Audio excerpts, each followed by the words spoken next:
അപ്പോൾ ഞാനിന്നൊരു മസാലക്കറി വെക്കാമെന്നാണ് വിചാരിക്കുന്നത്. തക്കാളിയും ഉരുളക്കിഴങ്ങും കൂടി ഞാൻ മുറിച്ച് ചട്ടിയിൽ ഇട്ടിട്ടുണ്ട്. നമുക്ക് ഉള്ളിയും കാര്യങ്ങളൊക്കെ ഒന്ന് വാട്ടിയിട്ടിടാം. അപ്പം ഒന്ന് കാണാം. അപ്പോൾ വാട്ടാനായിട്ട് ഞാൻ ഇവിടെ ഉള്ളി, കരിവേപ്പില, ഇഞ്ചി, പച്ചമുളക് ഇട്ടാൽ ഒന്ന് വാട്ടിയിടും. അപ്പോൾ ഉള്ളി ഇവിടെ ഏകദേശം വാടി വന്നിട്ടുണ്ട് കേട്ടോ. അപ്പോൾ നമുക്കിത് കഷ്ണത്തിലേക്ക് ചേർത്ത്. അപ്പോൾ ഞാൻ ഉപ്പും മഞ്ഞൾപ്പൊടിയും ഇട്ട് കൊടുത്ത് ആവശ്യത്തിന് വെള്ളം ഒഴിച്ച് ഇത് വേവിച്ചെടുക്കട്ടെ. അപ്പോൾ തേങ്ങയും 2 ഉള്ളി എടുത്തിട്ടുണ്ട്, 2 വെളുത്തുള്ളി കൂടിയിട്ട് ഇട്ട് കൊടുത്തിട്ടുണ്ട്. ഇറക്കാൻ കൂടെ ഒരു കഷ്ണം പട്ടയും ഒരു 4 ഏലക്കും.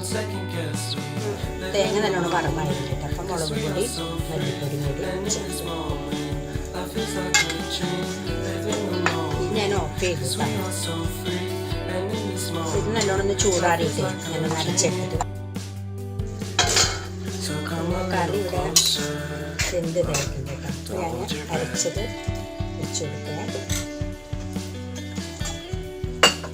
കുറച്ച് വെള്ളം കൂടെ ഒഴിച്ച് പാകത്തിന് നമുക്ക് എത്രയാണോ ചാറ് വേണ്ടത് അതിനനുസരിച്ചിട്ട് അപ്പോൾ അരപ്പ് ഞാൻ ചേർത്ത് കൊടുത്തു.